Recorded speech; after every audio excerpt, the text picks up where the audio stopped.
Dear children, so happy morning to one another. So the lesson we are going to discuss is matter around us, pure.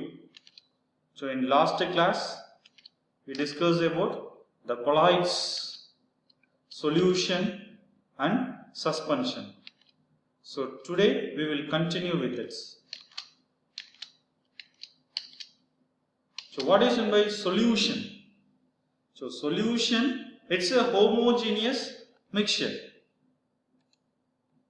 So solution is a homogeneous mixture. So homogeneous means it will have only one phase. Homogeneous mixture of two or more substance. It is mixed with two or more substance is known as solution. So example, that is lemonade and soda water. So these are all the examples of solution. So solution, it has the two or more substance are there, no? So what is that substance? A solution has a solvent and a solute as its components. There are two components are there. One is solute and another one is solvent.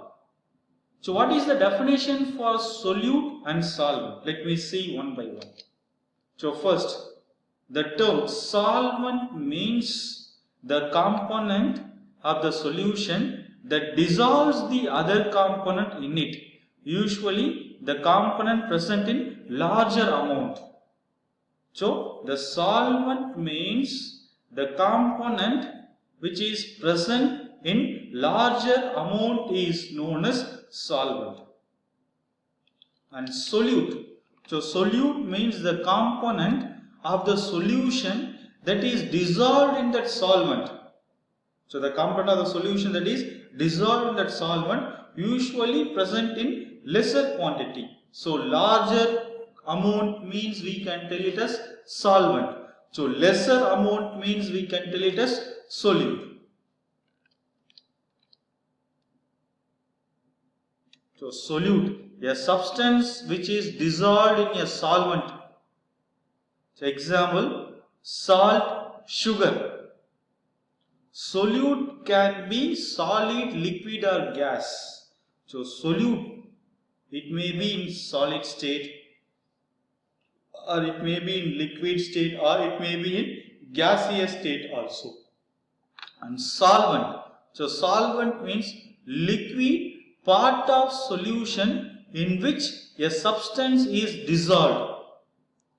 So solvent means it's a liquid part of solution in which a substance is dissolved. So example, we can tell it as water. So if we prepare the salt solution, so salt solution means we need solute and solvent. So in that, which is solute? Yes, salt is solute. And which is solvent? Water is solvent. So when we mix the salt and sugar, we can get the salt solution. So the solvent can be liquid, solid or gases. Let me see with examples. So for example, first example is sugar in water. So sugar in water. So in that,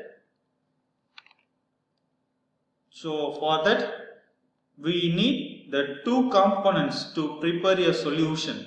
So here sugar is one component and water is one component. For solution we need solute and solvent. So here the solute is lesser amount. So lesser amount means here what is a lesser amount? Yes, sugar. So sugar is a solute. And solvent. So here we are taken a larger amount of water. So we can tell it as water is a solvent. So when we mix the sugar and water, we can get the sugar solution. So this is the one example. And another example, a solution of iodine in alcohol. So it is known as tincture of iodine. A solution of iodine in alcohol it's known as tincture of iodine. So for that, so here we need the two components. One is solute and another one is solvent. Here the solute is iodine. So iodine. Here we have to take lesser amount. And solvent is ethanol. So ethanol, what is the formula for ethanol, children? C2H5OH. So solvent means larger amount. So when we mix the ethanol in iodine, we can get the tincture of iodine. So this tincture of iodine, it is used as antiseptic. So what is antiseptic, children? So antiseptic means it will kill or renders the microorganisms. So when the person has some wounds in hand or leg means, so first they have to apply the tincture. If they apply the tincture means, so if there is any microorganisms or there means, it will kill the microorganisms. So that is the role of antiseptics. So the tincture of iodine is used as the antiseptic. So here iodine is a non-metallic element that sublimes when heat to form a violet vapor. So iodine is a non-metallic element. So it will undergo sublimation process when we heat it. It will convert it to form violet vapor. When dissolved in ethanol, it forms tincture of iodine. So when the violet vapor, it will form snow. So with that, when we dissolve with that ethanol, it will forms a tincture of iodine. So that tincture of iodine is used for antiseptics. So what is my antiseptic, children? So antiseptic means it will renders or it will kill the microorganisms. And next example is aerated drinks like soda water, etc. So aerated drinks means soft drinks. So in that, so for aerated soft drinks, so for that also we need solute and solvent. So here the solute is carbon dioxide. So what is the formula for carbon dioxide, children? CO2. So the CO2 here we have to take lesser amount. So lesser amount means it's a solute. And next is solvent. So solvent here we have taken as water. So water we have to take larger amount. So when we mix the solute, that is carbon dioxide, with water, we can get the aerated drinks like soda water or soft drinks, etc. And next example is mixture of gas in gas. So it's also solution. So in the atmosphere, we can see nitrogen gas and oxygen gases are there. So nitrogen gas is around 78.08% and oxygen gas is around 20.95%. So here, which is solute and which is solvent, children? You have to tell the answer for it. Yes.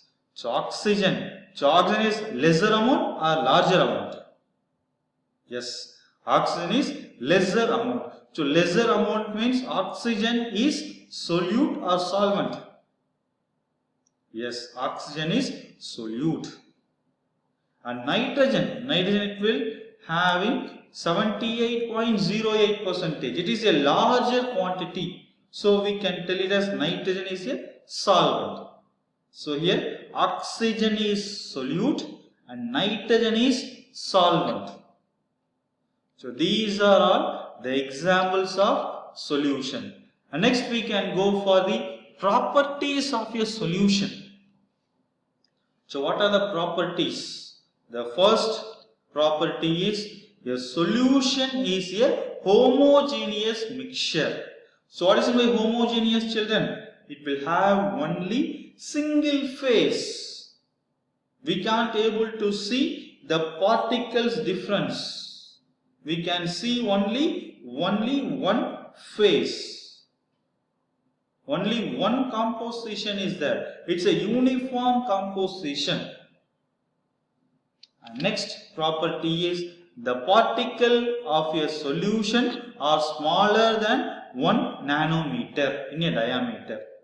So the particles are very smaller, so that we can't able to see by naked eyes. The particles cannot be seen with the help of naked eyes. We can't able to see the particles. What is the reason, children? Because the particles size, it will be smaller than 1 nanometer in diameter. So that is the main reason. So that's why when we mix the sugar solution or salt solution, we can't able to see the particles, because the particles of a solution are smaller than 1 nanometer. And next is, so because of very small particle size, they do not scatter a beam of light passing through the solution. So when we take the sugar solution, for example, when we take the salt solution or sugar solution, so when we pass the light on that, there is no scattering of beam. It will not scatter the light. What is the reason? Because the particle size is smaller. So the path of light is not visible in a solution. So we can't able to see the path of light in a solution because the particle size is very smaller. So it can't able to scatter. And next is, a solute particles cannot be separated from a mixture by the process of filtration. The solute particles cannot able to filtrate. For example, when we take the sugar solution or salt solution, it's possible to filter the solution, children? No, it's not possible. What is the reason? Because the particle size is smaller. So that's why we can't able to separate the mixture by the process of filtration. And next is, the solute particles do not settle down when left undisturbed, that is, a solution is stable. So when we mix the sugar solution or salt solution, when we keep away for 1 hour or 2 hours, whether the particles are settled down? No, the particles will not settle down. So the solution is stable. The particles will not settle down. What is the reason? Yes, the particle size are smaller. Okay, children, see you on next session. Thank you.